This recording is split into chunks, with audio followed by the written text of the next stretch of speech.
हाँ बेटा first question है ये।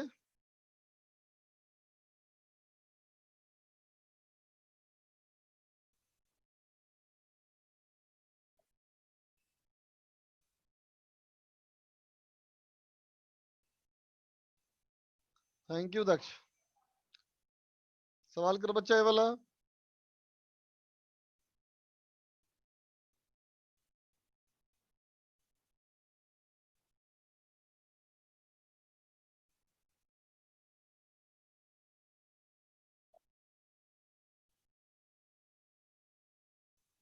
अमित शुक्ला चेक करे बेटा, क्वाजी तुम भी चेक करो।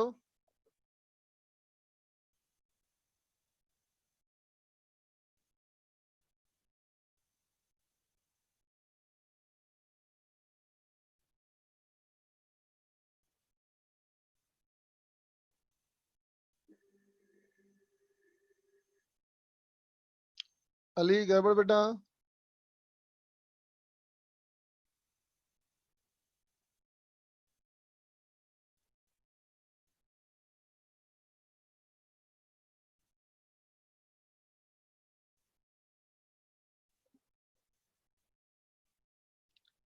अनिकेत तुम भी चेक करो।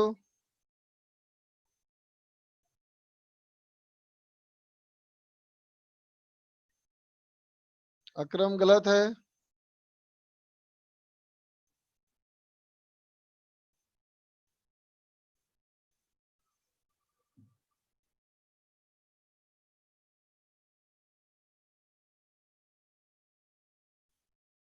आयुष यादव गलत। जतिन भी गलत। राखी भी गलत। अभी तक किसी का सही नहीं आया बेटा।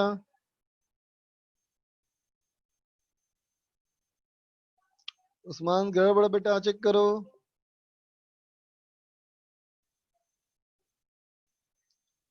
अब तक किसी का सही नहीं आया ना। नहीं बेटा, not a single correct answer.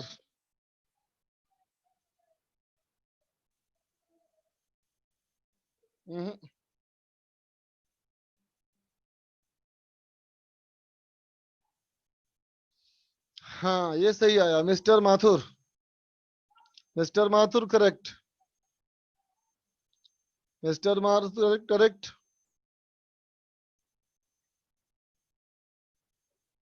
चलो देख बेटा मैं करता हूं देखो।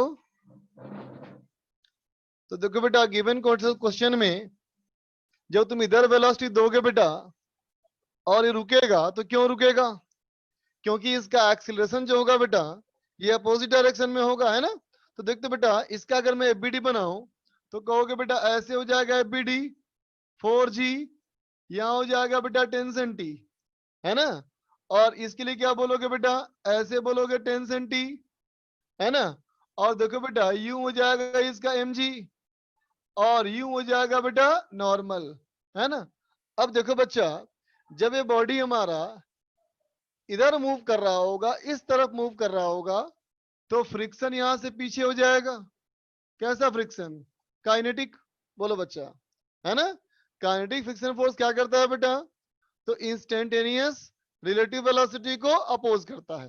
तो अगर इधर स्लाइड कर रहा होगा बेटा तो फ्रिक्शन काइनेटिक ऐसे लग जाएगा, है कि नहीं। अब चलो हम लोग एफ के का वैल्यू निकालें। तो एफ के इक्वल टू क्या लिख देगा बेटा? Mu N. तो म्यू हो गया 0.5 और नॉर्मल हो गया 40। तो ये आ गया बेटा 20 न्यूटन, है ना। ये हमारा आ गया बेटा 20 न्यूटन। अब देखो बेटा इस कंडीशन में इस ब्लॉक पे दोनों फोर्स देखो दाई तरफ है। तो इसका मान लो एक्सीलरेशन ए। तो क्या लिखोगे? T plus 20 equal to 4a, है ना बेटा। और इसके लिए क्या लिखोगे?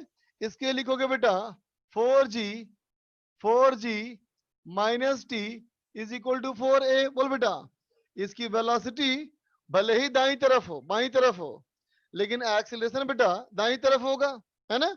अब क्या लिख दोगे बेटा? दोनों को ऐड कर लो। दोनों को ऐड कर लोगे तो ए हो जाएगा बेटा 60/8। इसका मतलब 7.5 मीटर पर सेकेंड स्क्वायर, है ना बेटा। हमें कहा था रुकने के पहले, मतलब यहां से चलेगा बेटा और अगर यहां ये रुक गया ए वाला ब्लॉक तो यहां से यहां के लिए लगा दे बेटा, v square equal to u v square plus 2s, है ना बेटा। तो v हो गया 0, यू वी स्क्वायर हो गया बेटा 100, 2 इंटू ए हो गया -7.5 इंटू एस, तो s इक्वल टू 100/15, तो ये हो गया बेटा मेरा 20/3 मीटर। समझ में आई बात? लिख लो बच्चा, अप्रोक्स 7 मीटर।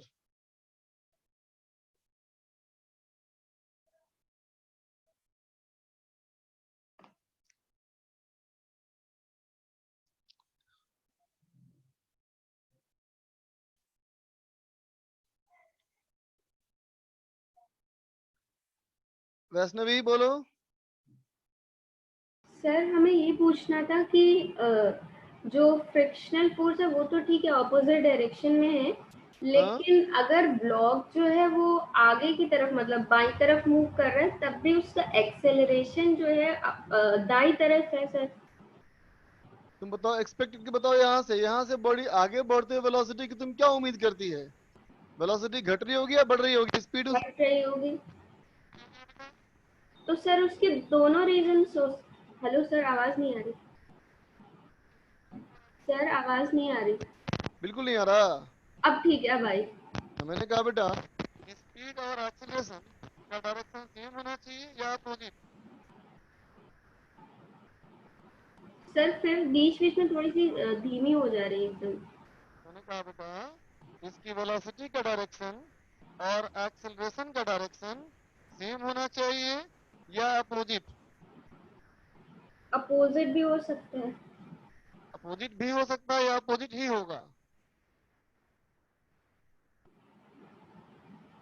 अपोजिट हो सकता है या अपोजिट पक्का होगा? अपोजिट हो सकता है मतलब वो। बेटा अगर वेलोसिटी घट रही है बेटा, इसका मतलब वेलोसिटी एक्सेलरेशन अपोजिट ना होगा पक्का, क्योंकि सेम डायरेक्शन में होगा तो स्पीड बढ़ जाएगा ना बेटा। Okay sir. बात समझ गई? Yes sir. हम्म। क्या बेटा सबको आवाज कम आ रही है क्या? हर्षदीप लोग बोल रहा है आवाज कम आ रही है, प्रणय बोल रहा है voice not clear, very low voice, सब लोग बोल रहे हैं आवाज कम आ रही है। ओके,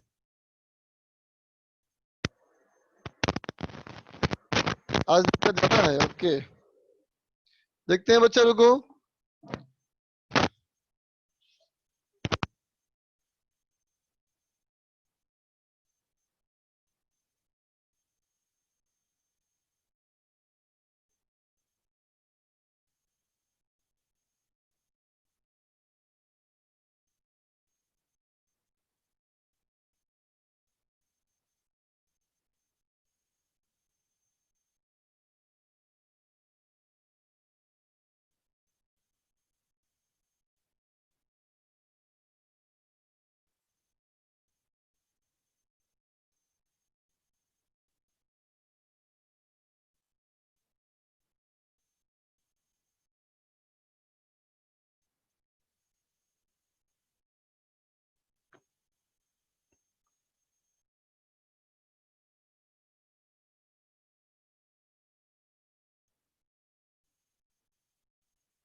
मेरी आवाज आ रही है बच्चा?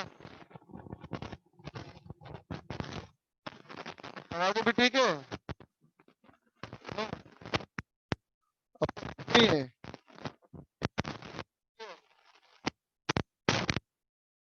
मैं बेटा एक बार मीटिंग ऑफ करके दोबारा स्टार्ट करता हूँ, मीटिंग दोबारा स्टार्ट करता हूँ। ओके,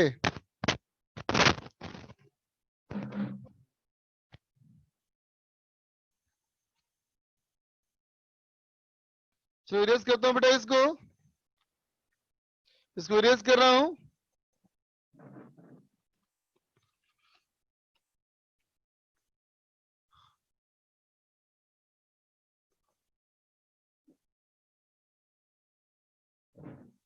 देखो बेटा अगला सवाल, अगला सवाल ये है बेटा, एक बड़ा सा प्लैंक मान लो, इस बड़े से प्लैंक का, इस बड़े से प्लैंक का बेटा जो नीचे कोफिशिएंट ऑफ फ्रिक्शन है ये है म्यू इक्वल टू 0.2 और ऊपर वाले सरफेस पे है बेटा म्यू इक्वल टू 0.5। ठीक है बच्चा, इसके ऊपर इसका ब्लॉक का मास है बेटा 5 किलोग्राम। अब इसके ऊपर हमने एक बॉडी रखा जिसकी वेलोसिटी है, मास है बेटा 5 किलोग्राम, दोनों का मास बराबर है बच्चा। ठीक है, चलो इससे ज्यादा मान लिया मैंने, इसको 0.6 मान लिया। ठीक है बेटा, अब कहता है बेटा, अब कह रहा है सवाल, block A, block A is given, block A is given a velocity instantaneously, instantaneously,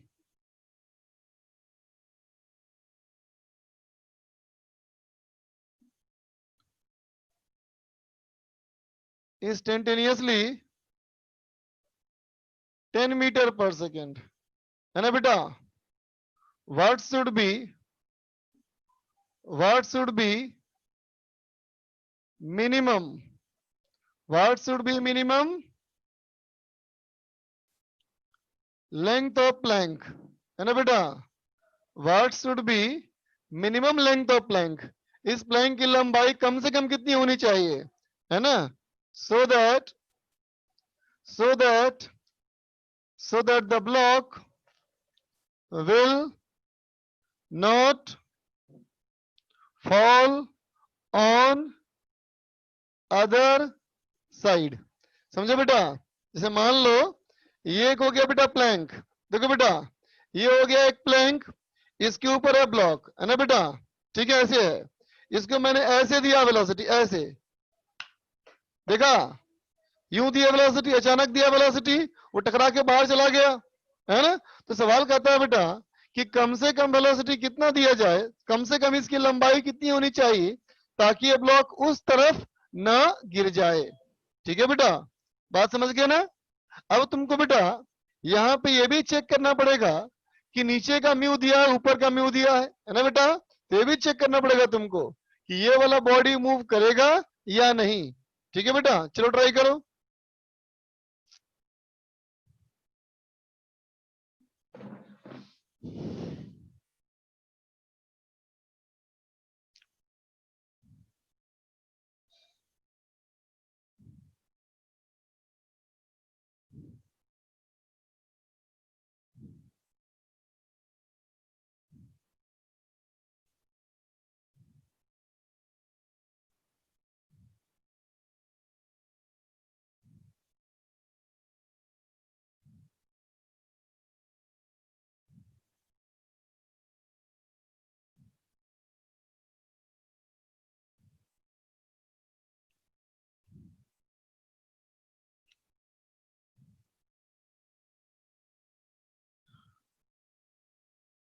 नई शिक्षा नीति में बहुत बढ़िया चेंज हुए हैं। हाँ बेटा, अगर अच्छे से कैरी किया जाए तो।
लोग का आंसर आया है देख रहा हूं मैं, लेकिन बेटा मुझे भी नहीं पता क्या आंसर है।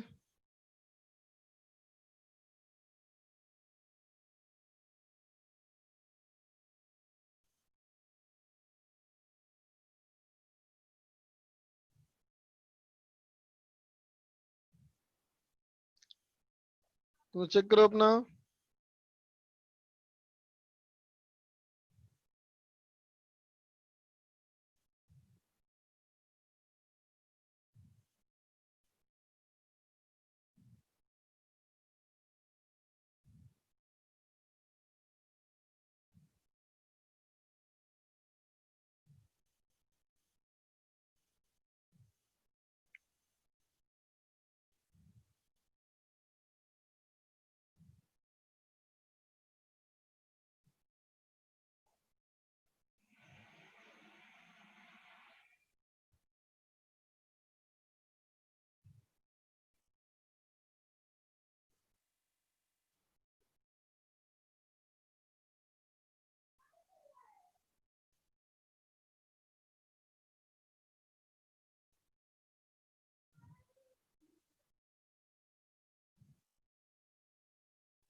अच्छे से ट्राई करो बेटा, सोच समझ के, जल्दबाजी नहीं करना।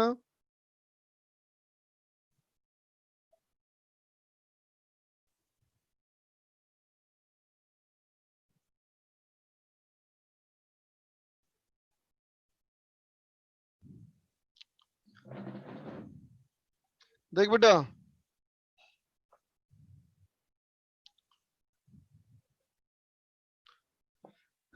तो देखो बेटा, अगर हमने इसको दिया वेलोसिटी कितना बेटा, 10 मीटर पर सेकेंड, है ना।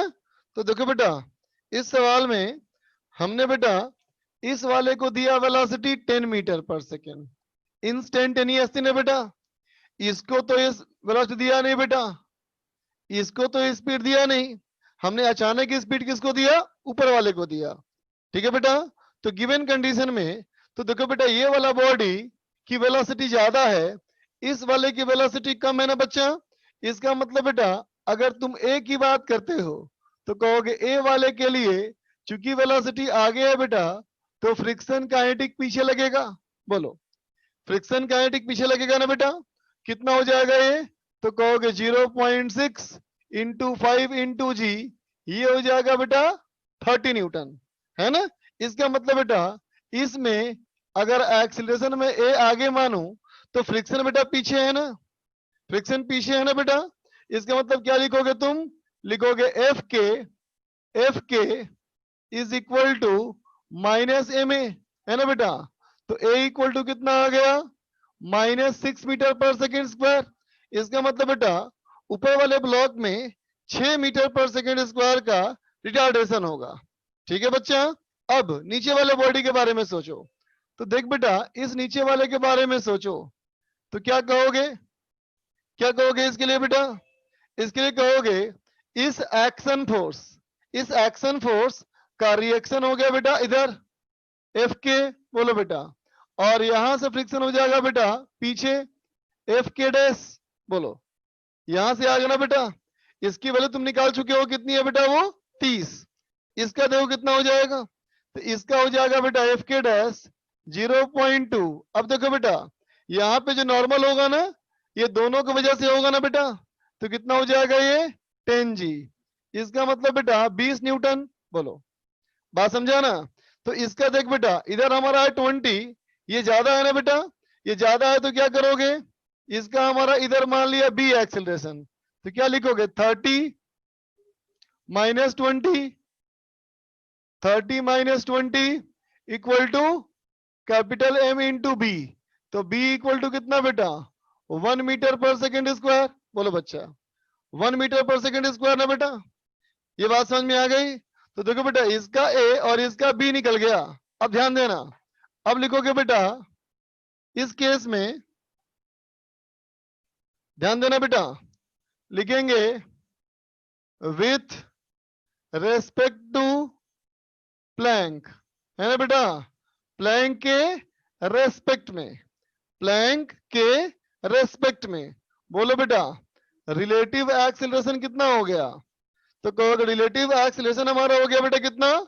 ये है -6, ये है 1, तो a1 माइनस a2, तो ये हो गया बेटा -6 - 1 इक्वल टू -7 मीटर पर सेकेंड स्क्वायर। बोलो बेटा, एक मिनट, ये हो जाएगा बेटा -7 मीटर पर सेकेंड स्क्वायर। बोलो बच्चा, बात समझ गया ना? B2 आएगा, हाँ सॉरी बेटा B2 आएगा, ये हो जाएगा हमारा बेटा 8। बोलो ठीक है। अब कहोगे u रिलेटिव कितना है बच्चा? इसका 10, इसका 0, तो ये हो गया बेटा 10 मीटर पर सेकेंड। बोलो ठीक है। और ये रिलेटिव ये है ना बेटा? जब कभी ये रुक जाएगा इसके रेस्पेक्ट में, इसका मतलब v रिलेटिव 0। बोलो बेटा ठीक है। अब लिख लो बेटा v square equal to u square plus 2s, तो 0 square equal to 10 square plus 2 into minus into s, तो s इक्वल टू 100/16। ये कितना हो गया बेटा? ये हो गया बेटा 6.25 मीटर। समझा बेटा? समझा बेटा? इसका मतलब अधिक से अधिक ये वाला ब्लॉक इस प्लैंक के रेस्पेक्ट में इतना दूर जा सकता है। इसका मतलब प्लैंक के मुकाबले में इतना आगे निकल सकता है ना बच्चा? तो अगर प्लैंक की लंबाई इससे बड़ी हो गई है ना बेटा, तो ब्लॉक नहीं गिरेगा। लेकिन प्लैंक की लंबाई अगर इससे छोटी है बेटा, तो ब्लॉक गिर जाएगा ना। बोलो, बात समझ में आया? इसका मतलब इसकी जो लंबाई L है बेटा, उस L की बेटा मिनिमम वैल्यू कितनी होनी चाहिए? यही हमारा 6.25 मीटर होना चाहिए। इससे कम होगा बेटा तो गिर जाएगा। समझ गए ना? दक्ष बोलो। सर आवाज आ रही है? हाँ बोलो। सर ये एफ के डैश में सर ये 10G क्यों लिया सर? इसका नॉर्मल कोड तो 5G होगा ना? देखो बेटा, इसके ऊपर यहां से भी नॉर्मल आएगा ना बेटा, और यहां से भी नॉर्मल आएगा ना एंडेस, और इसका नीचे हो गया बेटा 5G। तो क्या लिखेंगे हम लोग? एंडेस equal to n plus 5G होगा बेटा। बात समझ गया? Yes sir, yes sir, thank you.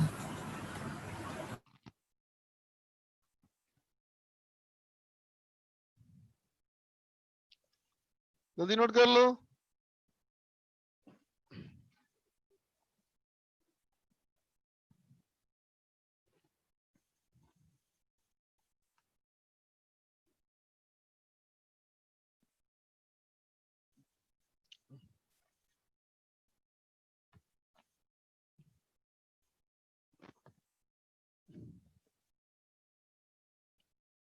Erase कर रहा हूं बच्चा।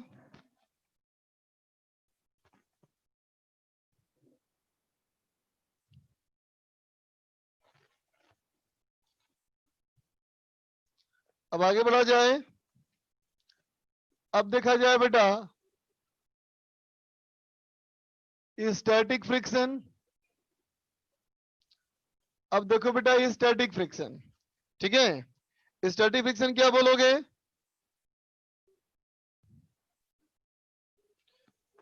क्या करोगे बेटा? लिखोगे स्टैटिक फ्रिक्शन में कब काम होगा?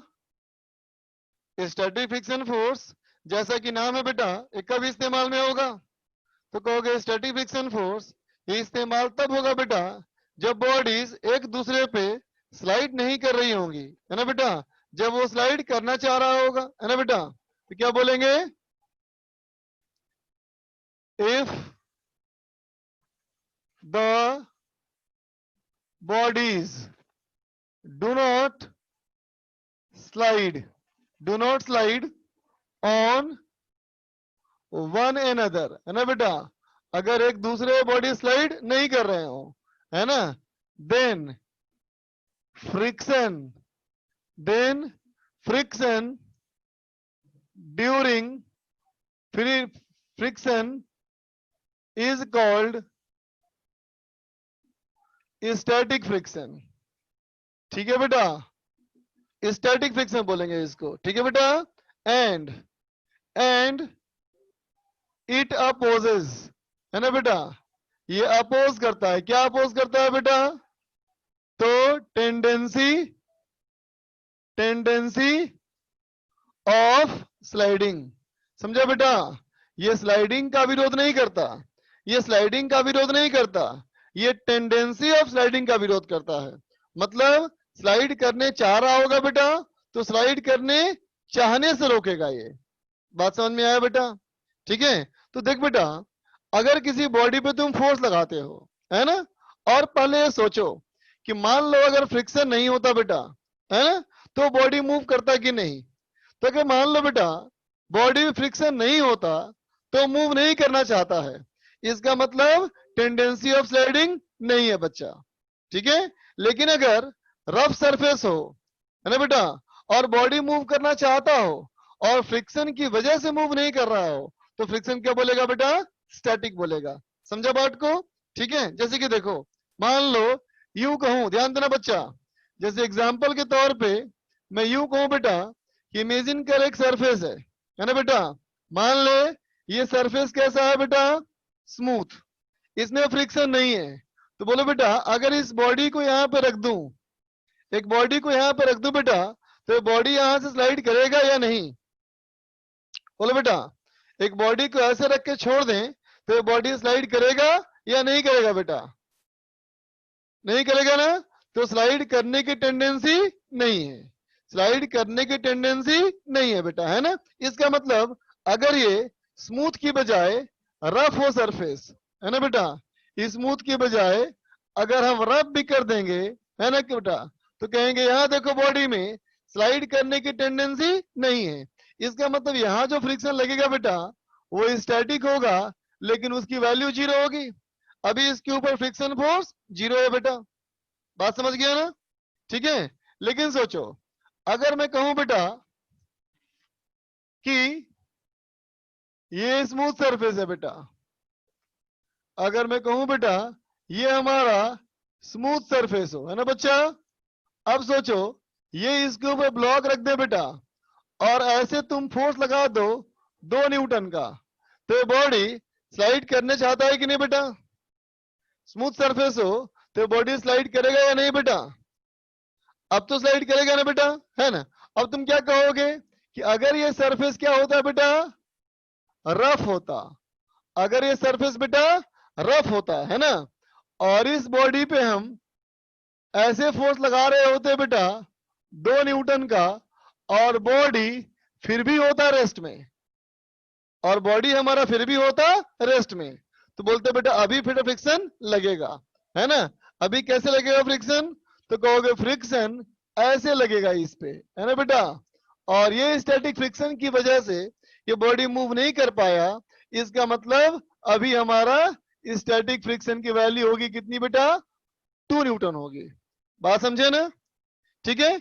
अब सोचो बेटा फिर से, मान लो कहूं ये स्मूथ सरफेस है, इंक्लाइन सरफेस है एंगल थीटा का, है ना बेटा, ये एंगल थीटा का स्मूथ सरफेस है, इसमें बेटा फ्रिक्शन नहीं है, इसमें फ्रिक्शन नहीं है, इस पे एक बॉडी को रख के छोड़ दो, तो बोलो बेटा ये मूव करेगा या नहीं करेगा, ये नीचे स्लाइड कर जाएगा ना बेटा, ये नीचे स्लाइड कर जाएगा ना। अब देखो मान लो कहीं यही सरफेस को, है ना बेटा, यही सरफेस को अगर मैं कह दूं बेटा कि ये रफ है ना, और मैंने बॉडी को ऐसे रखा और ये रेस्ट में है, ये स्लाइड नहीं किया, तो क्या बोलेंगे, देखो स्मूथ होता तो स्लाइड करता ना, इसका मतलब टेंडेंसी ऑफ स्लाइडिंग है ना बच्चा, तो टेंडेंसी ऑफ स्लाइडिंग है, इसका मतलब अभी यहाँ फ्रिक्शन है, अभी यहाँ फ्रिक्शन है, कैसा फ्रिक्शन है बेटा, स्टैटिक है, समझे बेटा, और स्टैटिक फ्रिक्शन फोर्स की वैल्यू अभी कितनी है बेटा, तो अभी है mg sin थीटा, है ना, कहेंगे mg sin थीटा को बैलेंस कर लिया, बात समझ में आ गया बच्चा, है ना, कि टेंडेंसी कैसे पहचाननी होती है, सरफेस को स्मूथ मान लो, फिर देखो बॉडी मूव कर रहा है कि नहीं, ठीक है बच्चा।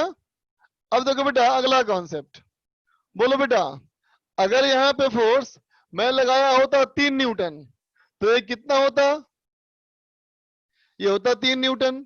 अगर ये होता बेटा 4 न्यूटन तो ये भी होता 4 न्यूटन। अगर ये होता 10 न्यूटन तो ये भी होता 10 न्यूटन। बोलो बच्चा, इसका मतलब क्या है? ये फ्रिक्शन फोर्स जो है ये एडजस्टेबल है, अपनी वैल्यू को एडजस्ट कर सकता है। बोलो बच्चा, बात समझा ना? ठीक है, तो क्या लिखोगे? लिखोगे static, static friction, static friction is, static friction जो है बेटा इज सेल्फ एडजस्टिंग, है ना बेटा? कैसा है ये? सेल्फ एडजस्टिंग है, वैल्यू अपनी एडजस्ट करता है। कैसे बेटा? In magnitude, in magnitude as well as direction. समझा बेटा? अपना मैग्नीट्यूड और अपना डायरेक्शन ये दोनों ही करता है बेटा एडजस्ट। समझा? ठीक है, जैसे मान लो अगर ये फोर्स इधर से नहीं लगाते तुम, अगर इधर से फोर्स लगाए तो क्या होता? इधर होता फ्रिक्शन। बोलो बेटा, ठीक है? तो अपनी वैल्यू को ये एडजस्ट कर सकता है परिस्थिति के अनुसार, जबकि काइनेटिक फ्रिक्शन फोर्स में ये बात नहीं थी बेटा। काइनेटिक फ्रिक्शन फोर्स की वैल्यू फिक्स थी, कितनी थी? बोलो, म्यू एन था ना बेटा। लेकिन इसकी वैल्यू क्या है? परिस्थिति के अनुसार है। लिख लो बच्चा इसको, नोट कर लो।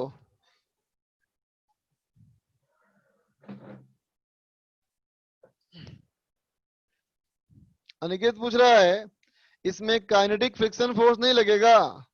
बेटा तुम्हारा सवाल कितना बेकार सोच, तो बेटा ये बेटा या तो बॉडी स्लाइड करेगा या तो बॉडी स्लाइड नहीं करेगा, दो ही में से एक ही ना बात होगी बेटा। सोच, अगर बॉडी स्लाइड करेगा तो फ्रिक्शन काइनेटिक, और स्लाइड नहीं करेगा तो स्टैटिक। दोनों बातें कैसे बोल सकते हो बताओ?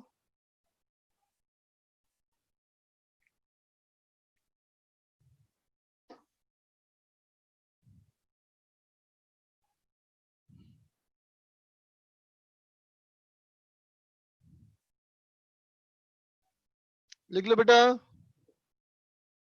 दक्ष तुम्हारा सवाल सही है, लेकिन रुक जाओ, अभी इस पे बात करनी बाकी है अभी।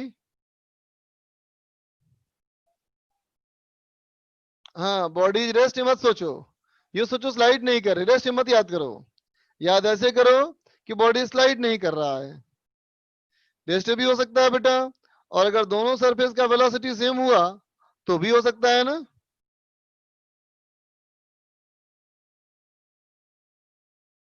बता दूंगा विजय।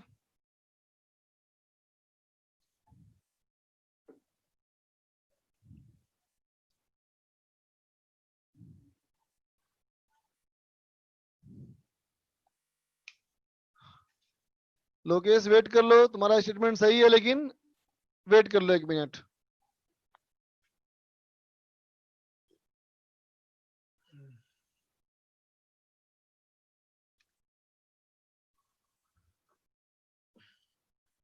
नहीं बेटा, डीप डिस्कस नहीं होती है, ऑफलाइन क्लास में होती है डिस्कस, ऑनलाइन में नहीं होती है बेटा। ऑनलाइन में वैसे ही कोर्स स्लो हो जाता है, तो डीपीपी का सॉल्यूशन दिया होता है रुजू सर पे, उसी की मदद लेके करो।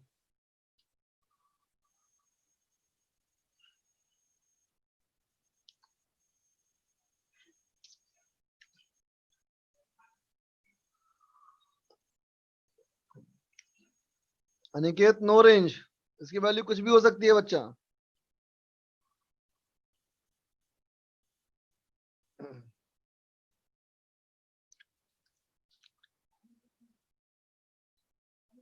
ला दो। पीके पीके बोलता लेकिन केमिस्ट्री में तो होती है सर। अच्छा बताओ, केमिस्ट्री में करते हो डिस्कस तुम लोग? ये महसूस नहीं करते बेटा केमिस्ट्री का डीप जल्दी हो जाता है डिस्कस? हाँ, केमिस्ट्री में क्वेश्चन लंबे नहीं होते ना।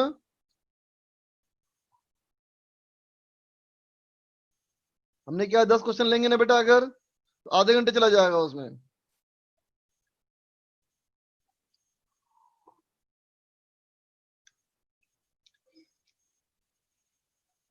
देखा, 20 मिनट हाईएस्ट, 20 मिनट मैक्सिमम लगता है, हम लोग का 20 मिनट मिनिमम भी नहीं होगा। इसलिए क्या किया गया, सोल्यूशन देख लो, सोल्यूशन से ही करो बेटा।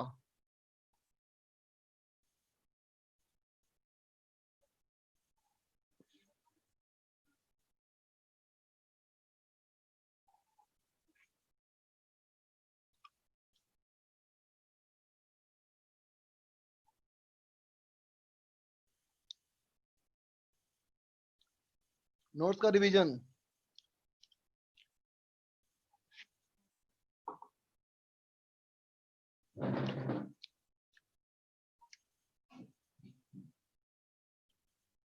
मैं दोनों पीता हूँ चाय पीता हूँ, कॉफी भी पीता हूँ, जो मिल जाए।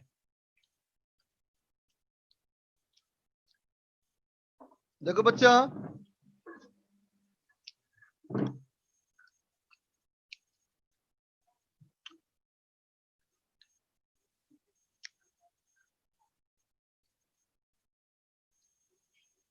नहीं बेटा, ऑफलाइन के आवर्स ज्यादा नहीं होता, ऑफलाइन की आवर्स भी सेम ही होती है, बिल्कुल सेम। बच्चा बोलता है आप प्रेफर किसे करते हो, तो बेटा मैं जो हूँ वो स्टैटिक फ्रिक्शन के जैसा हूँ है ना, जो मिल जाए वो ले लेता हूँ इसमें कभी डिमांड नहीं करता कि ये चाहिए वो चाहिए, जो मिल जाए दोनों में अच्छा लगता है, सेल्फ एडजस्टेबल। चल देख बच्चा, the maximum value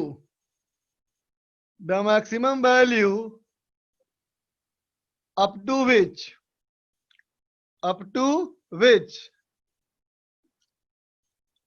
static friction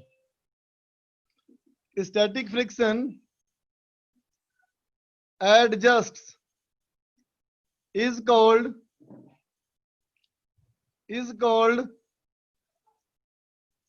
limiting friction. समझा बेटा, जहां तक फ्रिक्शन अपने आप को स्टैटिक फ्रिक्शन फोर्स जहां तक एडजस्ट कर पाता है ना बच्चा, उसी को बोलते हैं क्या, लिमिटिंग फ्रिक्शन।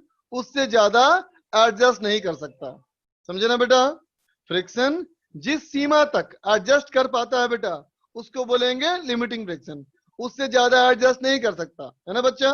तो कहेंगे लिमिटिंग फ्रिक्शन का सिंबल लिखा मैंने एल, एफ एल। तो क्या समझ में आया बेटा कि एफ एस का जो मैक्सिमम वैल्यू है बेटा वो लिमिटिंग फ्रिक्शन है। इसका मतलब एफ एस हर कंडीशन में लिमिटिंग वैल्यू के बराबर होगा या उससे कम होगा, है ना बच्चा। बात समझ में आया ना, लिमिटिंग फ्रिक्शन क्या है, स्टैटिक फ्रिक्शन की सीमा है बेटा, उससे ज्यादा वैल्यू नहीं हो सकती, है ना। अब देखो बच्चा, as per law of friction limiting friction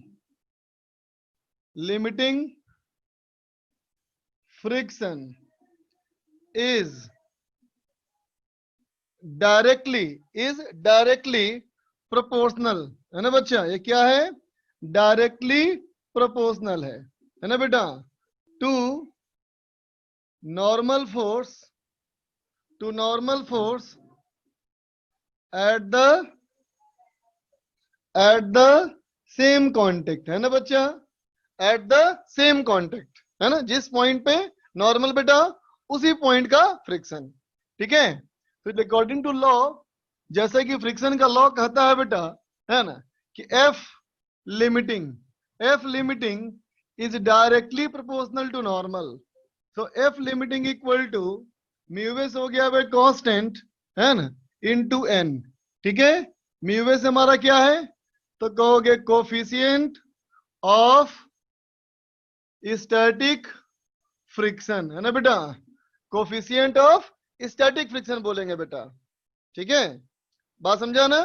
अब क्या लिखोगे, कोफिशिएंट ऑफ स्टैटिक फ्रिक्शन होता है, और जो म्यूवेस होता है बेटा ये किसी भी कीमत पे म्यू के से या तो बड़ा होता है या उसके बराबर होता है। किसी भी दो सरफेस के लिए, है ना बच्चा, म्यूवेस और म्यू के में म्यू के यूजुअली कम होता है ना बेटा, म्यूवेस यूजुअली ज्यादा होता है। एक्सट्रीम कंडीशन में दोनों बराबर भी हो सकता है ना बच्चा। क्यों और कैसे ये हम बाद में बात करेंगे जब टॉपिक पे आएंगे कोफिशिएंट ऑफ फ्रिक्शन। ठीक है बच्चा, अभी लिख लो। हाँ लक्ष्य, बिल्कुल सही कहा, एफएस की भी रेंज होती है 0 से लेकर के लिमिटिंग तक।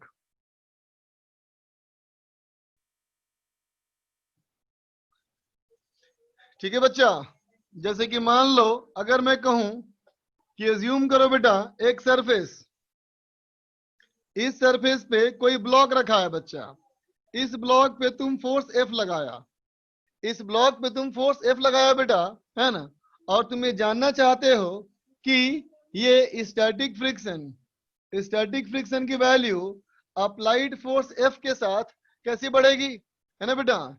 स्टैटिक फ्रिक्शन की वैल्यू अप्लाइड फोर्स एफ के साथ चेंज कैसे होगी, है ना बेटा।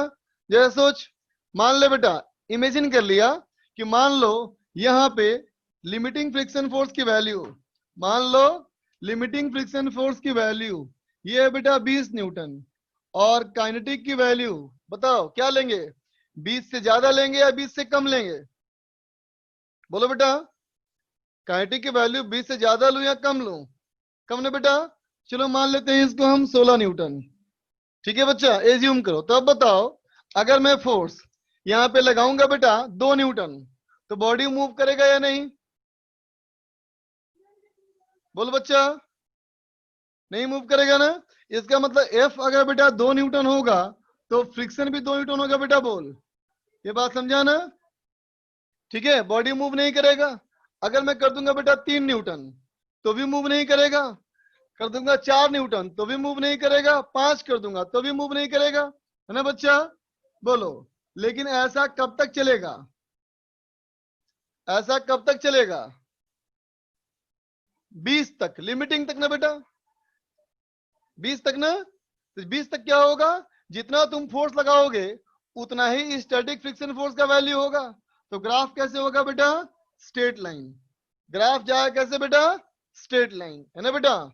और कहोगे ये कहां तक गया, तो कहेंगे वहां तक गया जहां तक ये वैल्यू लिमिटिंग फ्रिक्शन के बराबर ना हो जाए, है ना बेटा। लेकिन जैसे ही लिमिटिंग से एक्सीड करेगा बेटा, जैसे ही तुम 20.0001 एकदम थोड़ा सा भी ज्यादा करोगे तो बॉडी धीरे धीरे खिसकना शुरू कर देगा।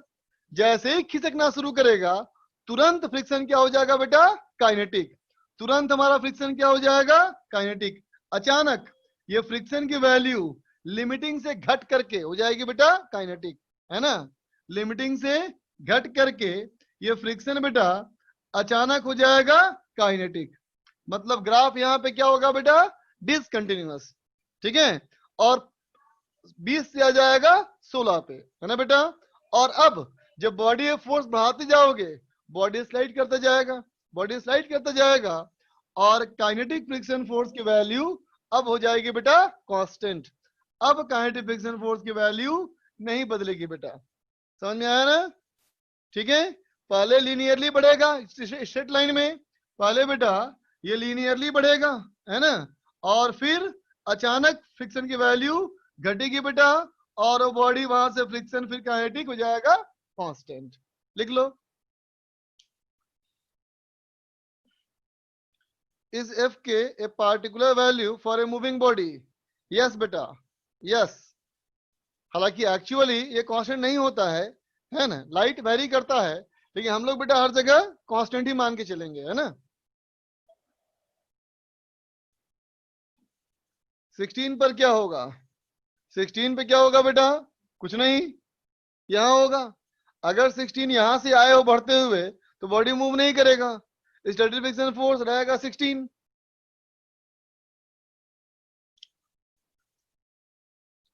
नोट कर ले बेटा।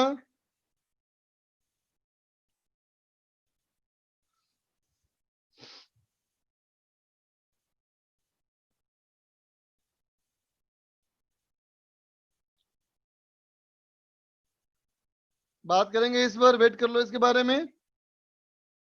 तुम्हारा सवाल जो है वो इसी के बारे में है ना। और इसके बारे में ऐसे क्यों होता है बात करनी बाकी है बेटा, ये इंतजार करो, करेंगे इसके बारे में बात हम लोग।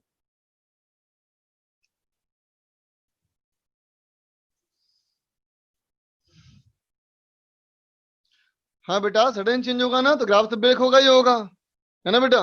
लेकिन बहुत जगह बेटा ऐसा दिया होता है ग्राफ में, ऐसे दिया होता है ना।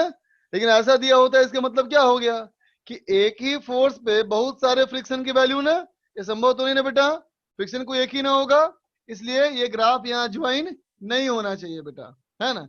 यहाँ तुम डॉट डॉट भले ही कर सकते हो लेकिन डार्क लाइन नहीं बोल सकते,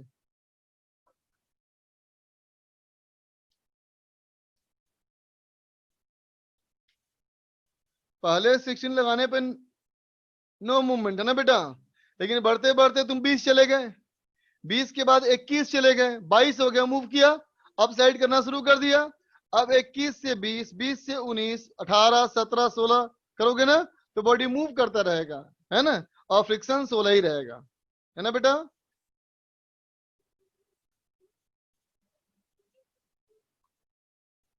चलो बेटा आगे देखें, इरेज कर रहा हूं बच्चा।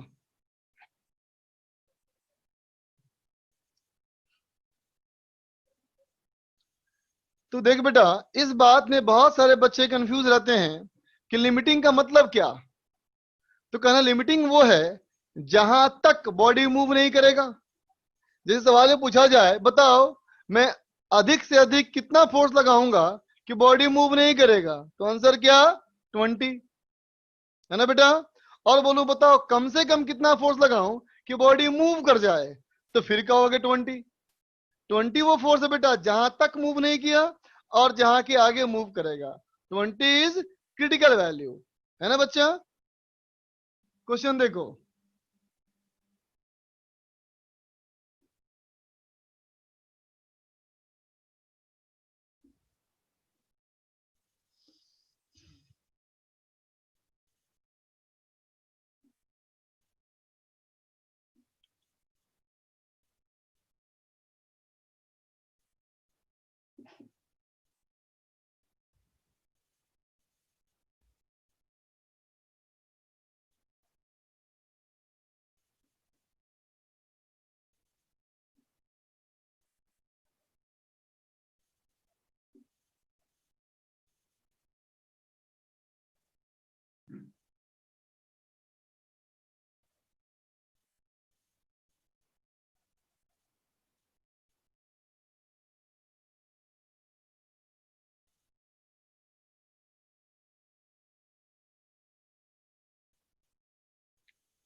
बनाओ।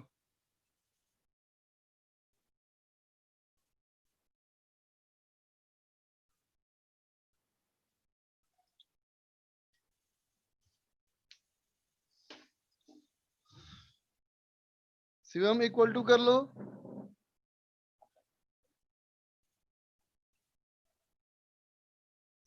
दोनों सरफेस हॉरिजॉन्टल है बेटा।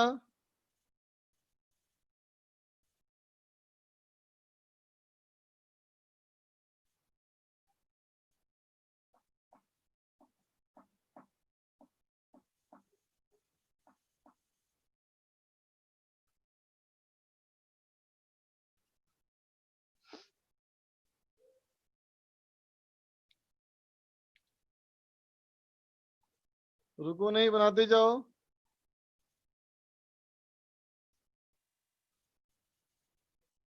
सेकेंड पर ट्राई करो।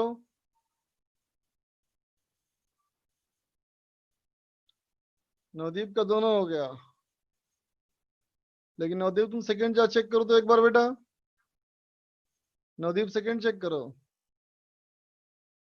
राखी, उस्मान, श्रिया दोनों का फर्स्ट सही है। लक्ष्य चेक करो बेटा। अनिकेत चेक करो, आयुषी सही है। उस्मान सॉल्व करो वैल्यू।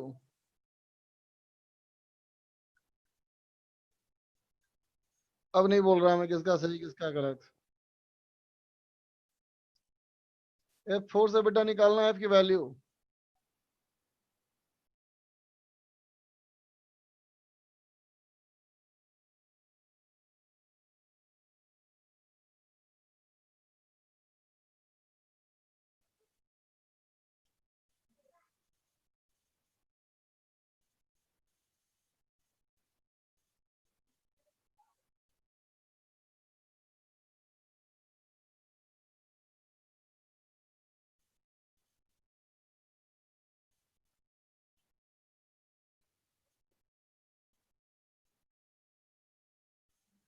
बनाते जाओ, रुको नहीं।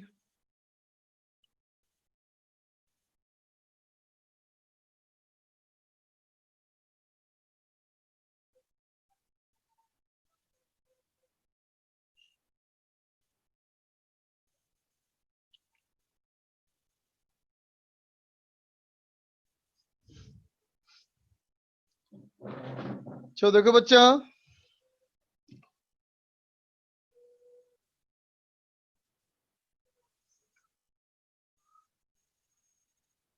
इसमें क्या बोलोगे बेटा? ऐसे फोर्स लगाएंगे, ऐसे नॉर्मल होगा, ऐसे mg होगा, ऐसे लगेगा बेटा फ्रिक्शन लिमिटिंग। बोलो बेटा, है ना? अगर बॉडी को मूव कराना है तो फ्रिक्शन लिमिटिंग के बराबर होना चाहिए, है ना बेटा? तो फर्स्ट पार्ट का आंसर बेटा F should be equal to F L हो गया म्यू बेस एन, इसका मतलब हो गया बेटा ये 60 न्यूटन। बी वाले पार्ट में आओ बेटा, बी वाले पार्ट में क्या करोगे? तो कहोगे बी वाले पार्ट में अगर आए हम तो देखो बेटा एफ का कंपोनेंट क्या हो जाएगा? एफ कॉस 37, इधर हो गया बेटा एफ साइन 37, यहाँ ग्रेविटेशनल फोर्स 10g, यहां से नॉर्मल n, यहां से फ्रिक्शन लिमिटिंग, है ना बच्चा? ठीक है, अब क्या लिखोगे कि बॉडी को अगर स्लाइड करना है तो क्या लिख देंगे बेटा? F cos 37 is equal to F limiting, है ना बेटा? यहां भी कर दोगे बेटा क्या? म्यू बेस एन, है ना बेटा? उस्मान का सही आंसर आया।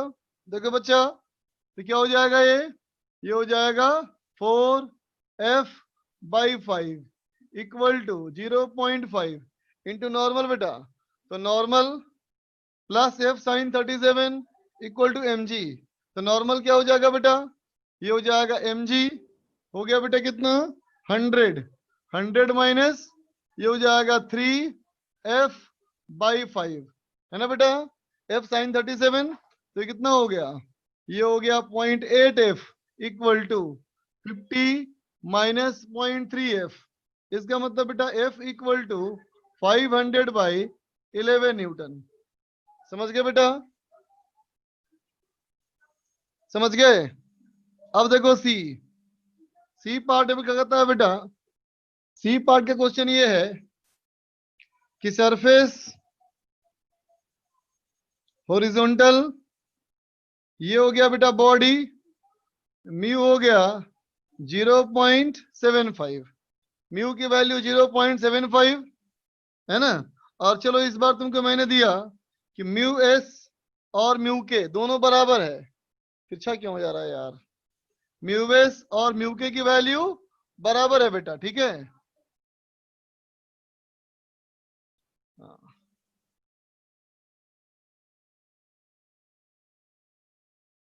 10 kg ऐसे लगाया एफ,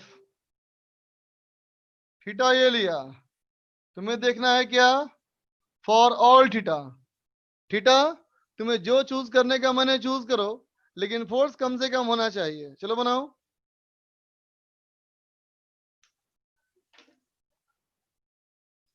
फॉर ऑल थीटा, 0 से लेकर के 90 डिग्री एंगल तक तुम कोई भी एंगल मान सकते हो, है ना बेटा? तो 0 से 90 एंगल में जो कम से कम फोर्स होगा उसमें से भी कम से कम वैल्यू चूज करना है हम लोग को।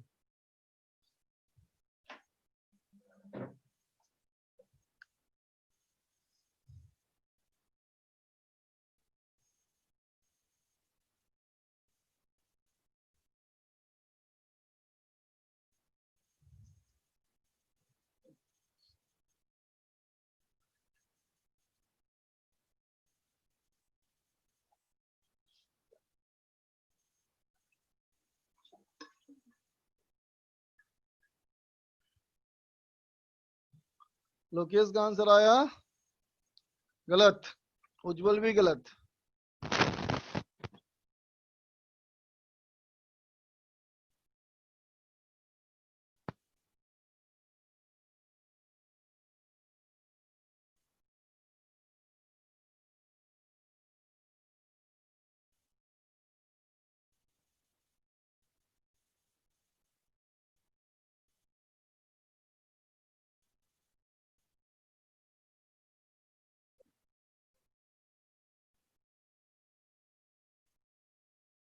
करो बेटा करो,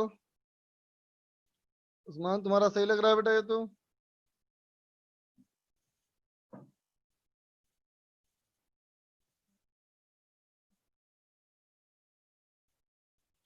सही, उस्मान सही, उत्कर्ष सही, ऋषभ जैन भी सही।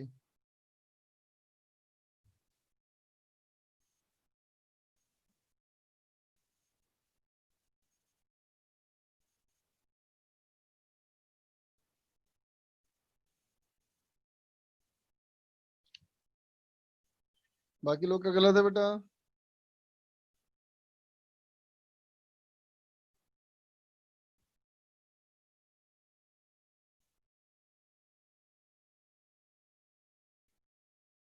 शिवम सही है तुम्हारा।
देख बच्चा,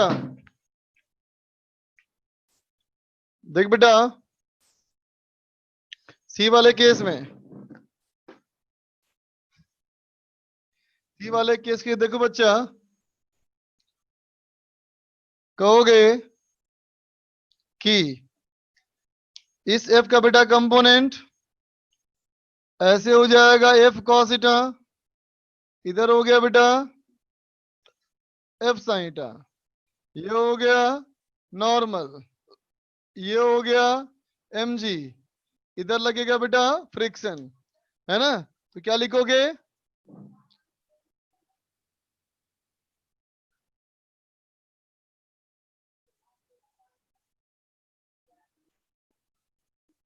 होगा बेटा दैट इज इक्वल टू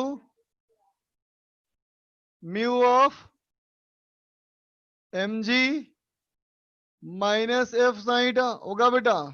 तो एफ कितना हो जाएगा? एफ हो जाएगा बेटा mu mg divide by cos theta plus mu sign theta, होगा बेटा। ये हो जाएगा हमारा एफ, ठीक है बेटा। तो क्या दिख रहा है कि ये तो हमारा हो गया बेटा फंक्शन ऑफ थीटा, मतलब अलग अलग एंगल के लिए बेटा अलग अलग आंसर आएगा, है ना? तो देखो बेटा मैथमेटिक्स का एक कॉन्सेप्ट, मैथमेटिक्स का एक कॉन्सेप्ट है कि A cos theta plus B sine theta, है ना, कि जो मैक्सिमम वैल्यू होती है बेटा ये कितनी होती है? स्क्वायर रूट ए स्क्वायर प्लस बी स्क्वायर, ठीक है बेटा।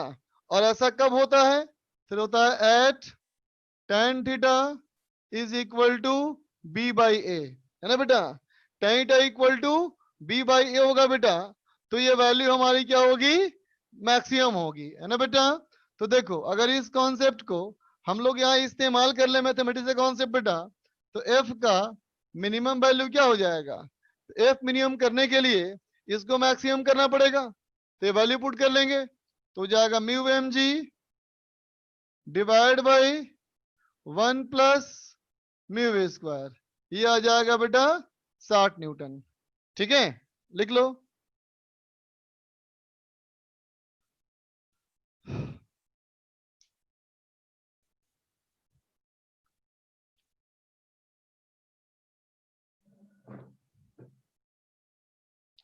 आलोक रंजन, यस सर। ये बेटा कल क्या दिया था मैंने होमवर्क, यस सर, बता रहे हैं। बताओ।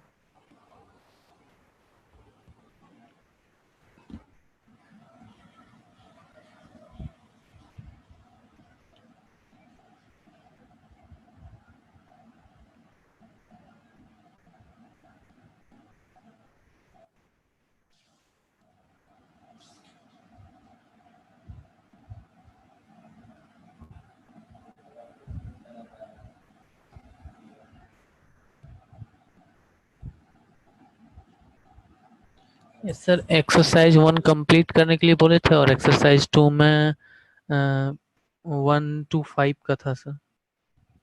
नहीं बेटा तुम तो बोल रहे तो हो चुका है कल डिस्कस, ये तो बेटा तो और पहले का बोल रहा है मुझे लग रहा है, मैं याद नहीं। एक्सरसाइज 2 का पार्ट 3 पार्ट 4 दिया था। Yes sir, yes sir. निकालो सीट, निकालो बच्चों।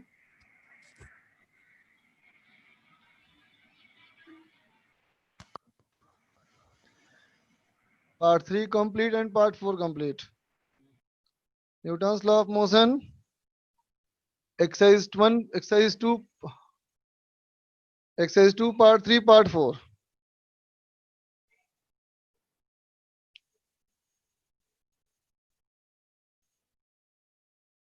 निकालो बेटा। एक्सरसाइज 2 पार्ट 3, एक्सरसाइज 2 पार्ट 3 में 1 से 5, एक्सरसाइज 2 पार्ट 3 में 1 to 5, 1 और 2 पूछना है लक्ष्य को। देखो बच्चा,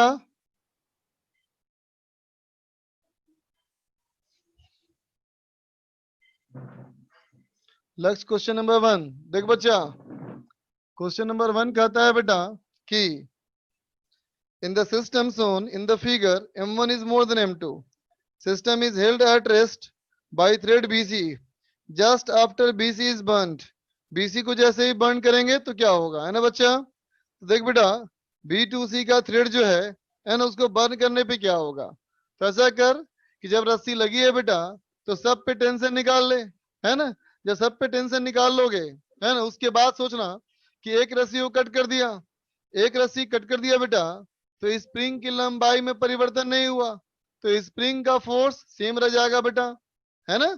दोनों मास के बीच में जो रस्सी है बेटा, वो रस्सी और स्प्रिंग जुड़ा है ना बेटा। फर्स्ट वाले में ये रस्सी और स्प्रिंग जुड़ा है ना बेटा, यहाँ कोई मास नहीं है ना, और यहाँ कोई मास नहीं है बेटा, इसका मतलब स्प्रिंग का फोर्स और ये टेंशन बराबर होगा। स्प्रिंग का फोर्स चेंज नहीं करेगा बेटा, तो ये टेंशन भी चेंज नहीं करेगा, ठीक है। अब बाकी खुद दिमाग लगाओ, ऐसा क्वेश्चन कराया है क्लास में ना। क्वेश्चन नंबर 2, क्वेश्चन नंबर 2 में कहता है बेटा कि एफ जो लग रहा है फोर्स, ये फोर्स है बेटा अल्फा इंटू टी, है ना। इसका मतलब बेटा एक्सीलरेशन क्या हो जाएगा, alpha by M into T, है ना। तो पहला कहता है हमें ग्राफ ड्रॉ करना है बेटा, acceleration versus time, velocity versus time, है ना, वेलोसिटी वर्सेस एक्सीलरेशन, है ना बच्चा। तो देखो इसके लिए क्या बोलोगे, प्रोपोर्शनल टू टाइम हो गया ना बेटा। अब इसको लिख दे डीवी अपॉन dt बराबर alpha by M into T, इस dt को यहां भेज दो और इंटीग्रेट कर लो, इसको इंटीग्रेट कर लोगे बेटा तो हो जाएगा v equal to alpha by M T square by 2, तो प्रोपोर्शनल टू हो गया बेटा टी स्क्वायर, है ना। अब देखो बेटा, A proportional to T and V proportional to T square, इसका मतलब बेटा v proportional to A square भी तो होगा, समझ गया ना। 6 और 8 फोर्स क्या होगा, 6 और 8 पूछा ना रे। देखो 6 में पहले 6 देख दिया जाए बच्चा। क्वेश्चन नंबर 6 कहता है बेटा in the figure shown all the surfaces are smooth, all the blocks A B C are movable, X axis is horizontal, Y vertical. System को छोड़ दिया गया, ठीक है बच्चा। तो कौन किधर मूव करेगा ये पूछा है ना। देखो बच्चा क्वेश्चन नंबर 6 में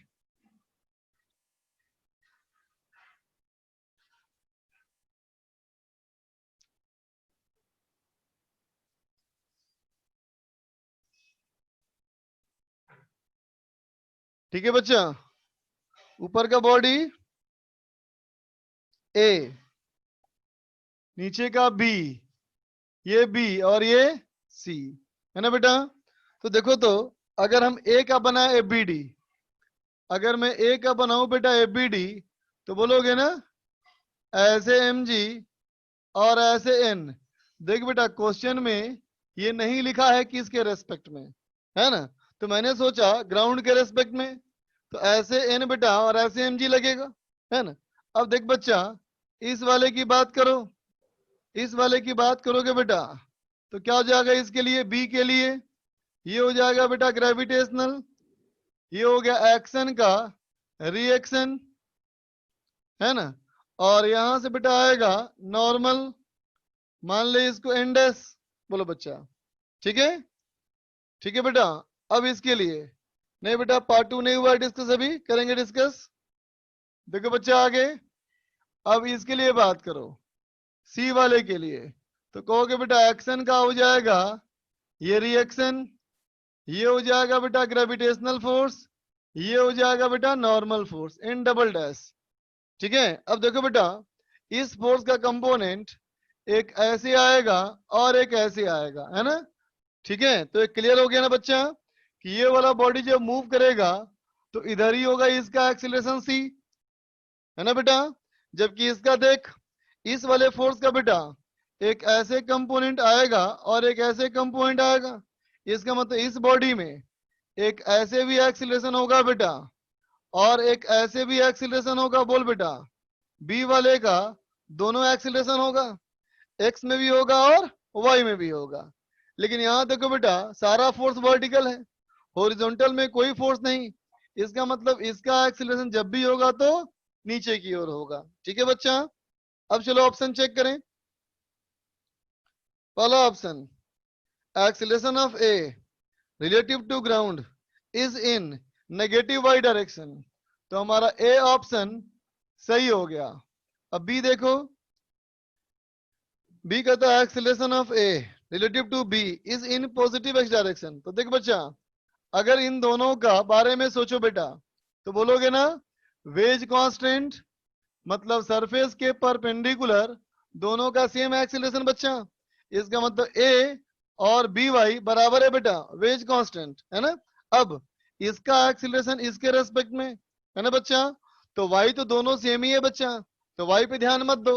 तो ए इसको इधर जाता हुआ देखेगा और ये इसको इधर जाता हुआ देखेगा, रिलेटिव एक्सीलरेशन, इसका मतलब बी भी हमारा सही हो गया।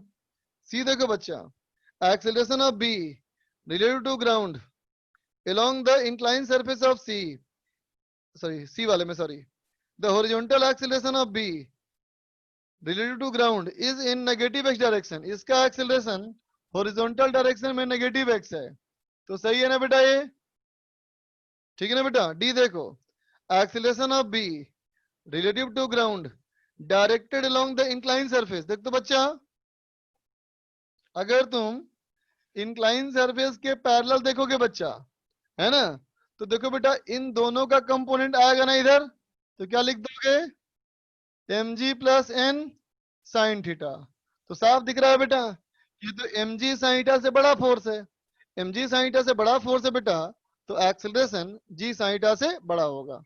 ठीक है बच्चा, इसका मतलब इसका डी वाला ऑप्शन भी सही हो गया। ठीक है बेटा, अब चलो 8 नंबर में। 8 नंबर में कहता है बेटा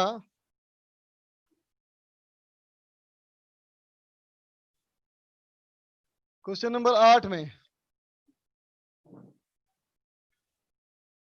देखना बेटा, trolley of mass 8 kilogram standing on A frictionless surface, 2 kg का मास, 37 डिग्री एंगल हो गया। देख बेटा, देखो ये ट्रॉली है बेटा 8 किलोग्राम का, है ना बेटा। ये वर्टिकल लाइन बॉब जो है वो ऐसे हो चुका है, बॉब ऐसे हो चुका है 2 kg, और ऐसे लग रहा है बेटा फोर्स F, है ना।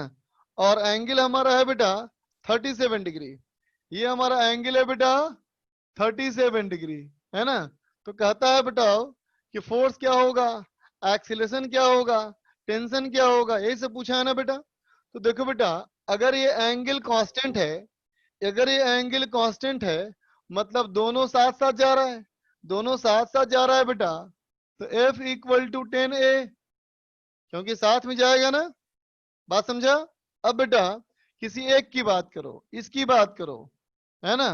तो इसके लिए क्या लिखोगे, अब बात कर रहे हैं क्या बेटा हम लोग, with respect to trolley, trolley के रेस्पेक्ट में। तो ट्रॉली के रेस्पेक्ट में तो बेटा नो इनर्शियल फ्रेम हो गया ना बेटा। तो नो इनर्शियल फ्रेम के लिए क्या लिख दोगे, लिख दोगे बेटा pseudo force 2A, gravitational force 2G, यहां से हो गया टेंशन T, है ना बेटा।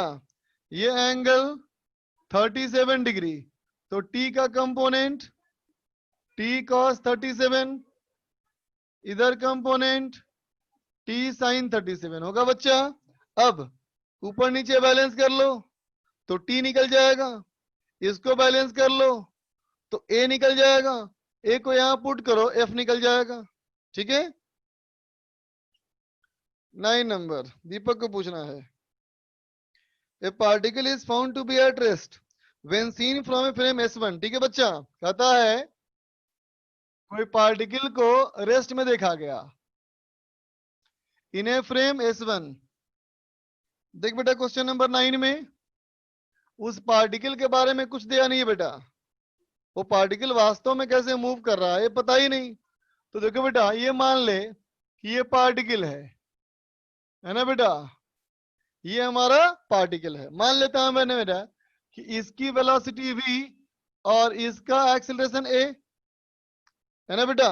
तो अगर कोई ऑब्जर्वर इसको रेस्ट में देखा, इसका मतलब बेटा ये ऑब्जर्वर जो S1 है उसकी भी सेम वेलोसिटी और सेम एक्सीलरेशन, बोलो तभी देखिएगा इसने बेटा। और कहता है moving with a constant velocity when seen from another frame S2, दूसरा फ्रेम मान लिया S2। कहता है बेटा S2 जो है, S2 जो है वो उसको कांस्टेंट वेलोसिटी से मूव करता हुआ देखा, इसका मतलब रिलेटिव एक्सीलरेशन 0 है बच्चा, इसका मतलब इसका एक्सीलरेशन a है, वेलोसिटी क्या है नहीं पता। ठीक है ना बच्चा। अब क्या बोलोगे, देखो बेटा इसका मतलब ये हुआ कि अगर a का वैल्यू 0 हो जाए तो दोनों इनर्शियल फ्रेम है, और अगर a का वैल्यू नॉन जीरो है तो दोनों इनर्शियल हैं। तो आंसर क्या होगा बेटा,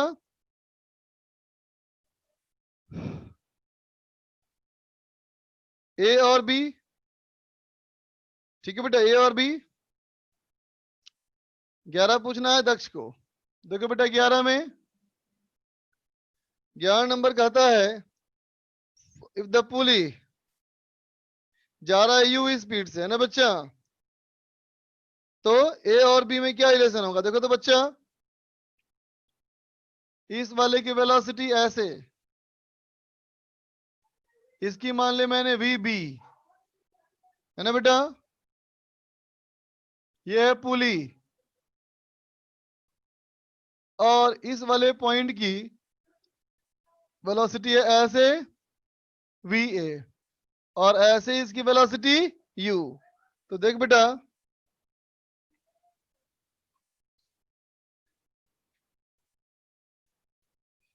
टेंशन,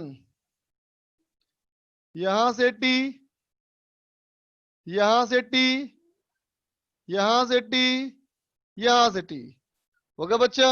अब लगाओ टी डॉट बी बराबर 0, टी डॉट बी बराबर 0 करो। तो देख बेटा इसके लिए टी इंटू वी बी, यहां माइनस टी यू, ये बेकार, यहां माइनस टी वी ए बराबर 0। इसका मतलब वी बी बराबर U plus V A, V B बराबर यू प्लस वी ए। समझा बेटा? इसको डिफरेंशिएट कर दो तो हो जाएगा ए बी बराबर 0 प्लस ए। बोलो बेटा, सो ऑप्शन क्या हो गया? ऑप्शन हो गया बेटा बी और ऑप्शन नंबर डी। समझ गया बेटा? चलो पार्ट 4 का अब टाइम नहीं बेटा, पार्ट 4 का अब टाइम नहीं, आगे के दे रहा हूं होमवर्क। तो देख बेटा होमवर्क के लिए, होमवर्क के लिए एनएलएम में, एनएलएम में एक्सरसाइज 2 पार्ट 2 या कंप्लीट कर लो। अब तो बेटा एनएलएम कंप्लीट कर लो, एनएलएम खत्म कर लो, ठीक है बेटा, है ना। और डीपीपी में क्वेश्चन नंबर A15 तक कर लो, डीपीपी में बेटा A15 तक कर लो।